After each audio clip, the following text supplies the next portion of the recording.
On July 2nd, 1776, the Continental Congress, the Second Continental Congress, voted for independence. The only problem left was that they had to find a way to express their reasons for such an act. Congress voted to appoint a subcommittee to write a declaration. They appointed 3 men to the task. The first, John Adams, he was a representative from the hotbed of opposition to England, Massachusetts. He was also a brilliant lawyer and a patriot. Adams, most famously, had been the defense attorney, actually, for the soldiers charged in the Boston massacre.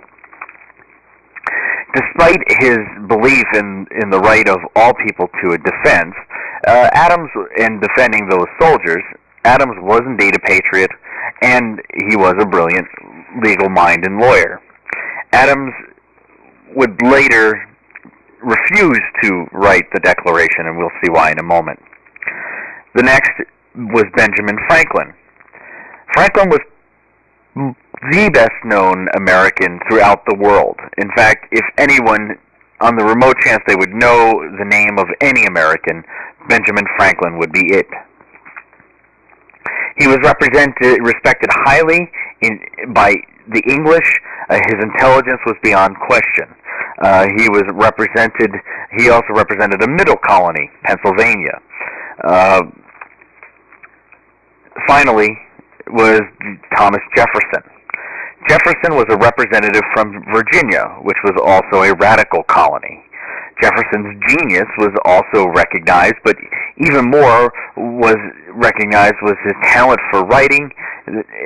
Many people saw his talent for writing as superior to the others, and he was also a student of the Enlightenment thought upon which the whole ideas of independence would be based.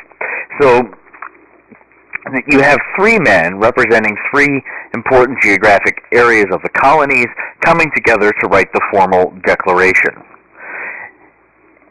Adams would refuse. He told Jefferson that he refused to write the Declaration as he believed that, first, he was from Massachusetts, and his authorship might seem to be too localized. That, of course, someone from Massachusetts would want to declare independence. After all, Massachusetts was the hotbed of opposition and fighting with England. Secondly, he knew that he was unpopular as a person,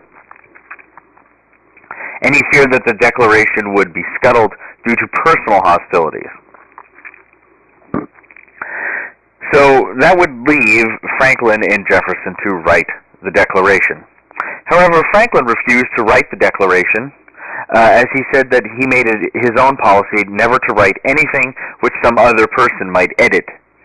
So Franklin bowed out of his committee duty, leaving Jefferson to write the Declaration of Independence. Adams had told Jefferson that Jefferson was a Virginian, and he thought that a Virginian author would show that there was wider support for independence. And secondly, that Jefferson was a better writer and well-liked, so if Thomas Jefferson wrote the Declaration of Independence, it would be accepted. Now, many people have wondered, recently, when I mean recently within the last 10 years, a scholar has published a book asking the question, what did the Declaration actually accomplish? Few people would argue that the Declaration was important. I mean, most people would know that this was an important document, an important piece of this process. However, some scholars have argued that the Declaration really didn't declare all that much. However, I think that the Declaration, of course, made sure that all colonial regions were geographically represented at this important stage, and that Jefferson melded a variety of Enlightenment traditions into his argument. For example, the Republican ideology, John Locke's Second Treatise of Government, social contract theory, the concept of natural rights, the concept that all people were endowed with rights by their Creator, that governments do not give rights. They are instituted to only protect those rights that were given to people at birth by their Creator. The doctrine of consent of the governed, that governments are only legitimate when they have the consent of the people whom they govern. As soon as they do not have this consent, they no longer act as legitimate governments.